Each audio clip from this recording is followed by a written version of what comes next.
My dear friend, I write to you from beyond time, reaching across the years and the boundaries of the ordinary world. Imagine this letter as a bridge, connecting my thoughts and experiences to your own, wherever you may be. The words you hear are not echoes from a distant past, but a living message, meant to resonate with the questions and hopes you carry in your heart today. I do not speak to you as a relic, nor as a figure frozen in history, but as a fellow traveler of the human soul. We walk together side by side through the ever-changing landscape of life, each of us searching for meaning, connection, and understanding.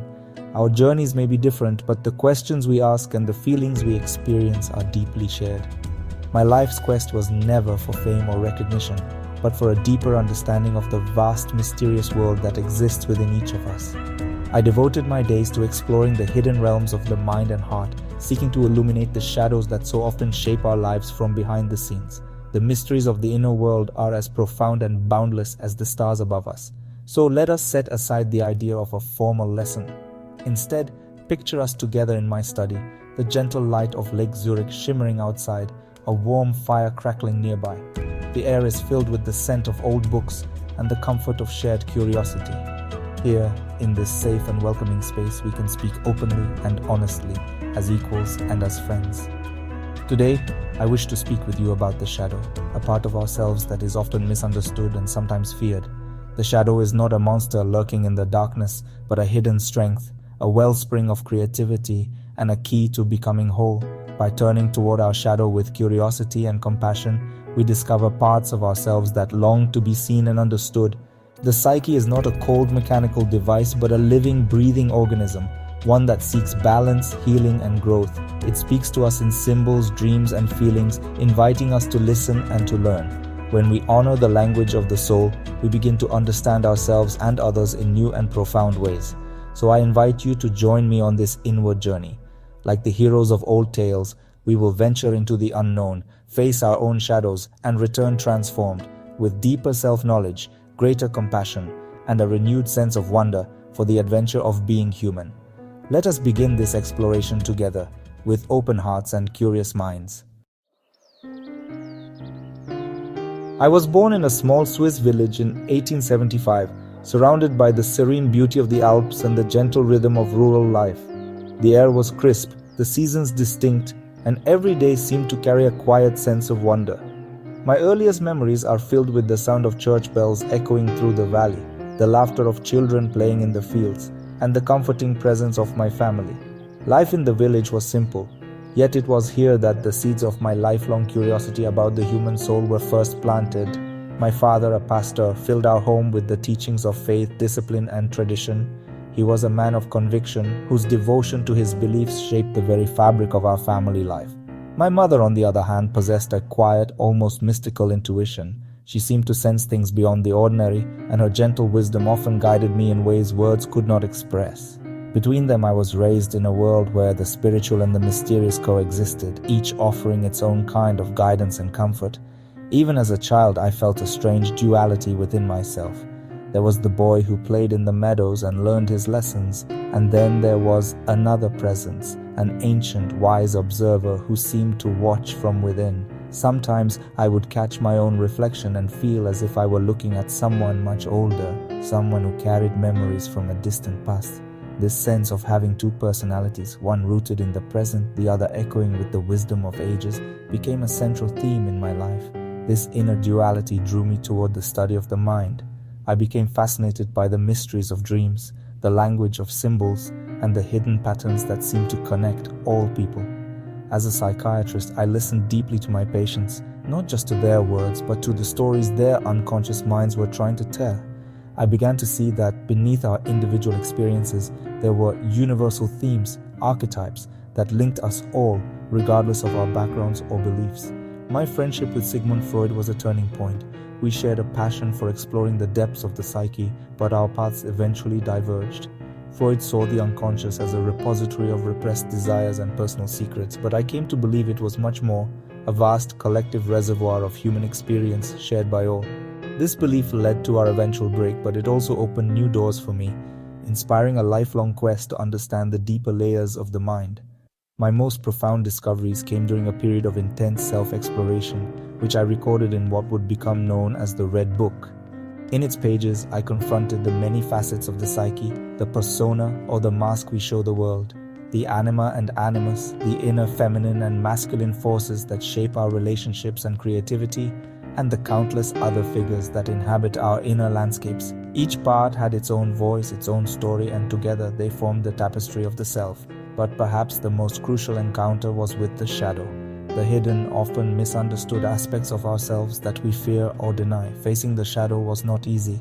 It required honesty, courage, and a willingness to embrace the unknown. Yet I came to see that by acknowledging our darkness, we could find greater wholeness and compassion, both for ourselves and for others. This journey inward into the depths of the soul became my own heroic quest, a path of discovery, transformation, and meaning. It is a journey that each of us is called to undertake in our own way.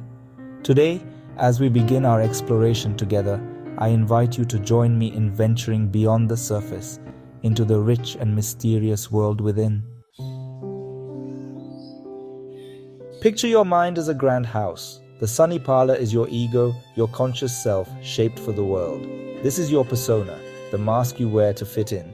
Below lies the basement, your personal unconscious, filled with forgotten memories and feelings. Deeper still is the collective unconscious, a shared foundation of archetypes like the hero, the mother, the trickster.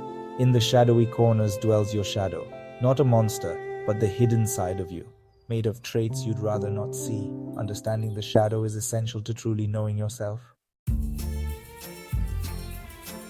The shadow is like the darkness cast behind you in sunlight, real, attached, shaped by you. It's the sum of qualities you deny: anger, envy, vulnerability, and more. Society teaches us to suppress what's bad, but these parts don't vanish. They gather in the unconscious. The shadow often appears in intense reactions or when we project disliked traits onto others. The world becomes a mirror for our unexamined darkness. Meeting the shadow isn't about fighting a monster, but reclaiming lost parts of yourself. The first step is to stop pretending the basement is empty and bravely explore what's hidden. Having a shadow is not a flaw, it's part of being human. Light and darkness, conscious and unconscious, define each other. As children, we're whole, but society shapes us, praising some traits and rejecting others. The persona forms from what's accepted, the shadow from what's not. Every culture has its own shadow material, but everyone has one. The goal isn't to eliminate the shadow, but to become aware of it. True danger lies in denying your shadow. Wisdom begins with acknowledgement. Stories reveal the shadow's power. Dr. Jekyll's repression creates Mr. Hyde, his shadow unleashed. The perfect student who's secretly cruel, or the rational man drawn to emotional partners, both show the shadow at work. Groups too project their shadow onto enemies, justifying cruelty by denying their own flaws. The shadow isn't always sinister. It can appear in subtle attractions or irritations. By noticing our patterns, irrational dislikes, secret envies, we uncover our shadow. It's a detective story with ourselves as both sleuth and suspect. Understanding these patterns is the key to self-discovery. The shadow isn't just negative, it holds your golden shadow, hidden talents, creativity, and potential. We often repress strengths that don't fit family or cultural expectations. The sensitive boy who hides his art or the assertive girl who silences her voice both bury their gold in the shadow. As adults, they feel unfulfilled, envying those who express what they've denied. Integrating the shadow means reclaiming lost strengths as well as accepting flaws. By facing anger, we find assertiveness. By embracing vulnerability, we find connection. The treasure you seek is often hidden in the cave you fear to enter. Facing the shadow requires a rare blend of courage and honesty. It's not just about acknowledging the darkness within us, but about daring to step toward it, even when every instinct tells us to turn away. The shadow is made up of the parts of ourselves we'd rather not see: our fears, our anger, our envy, and the judgments we pass on others. It's easy to pretend these feelings don't exist.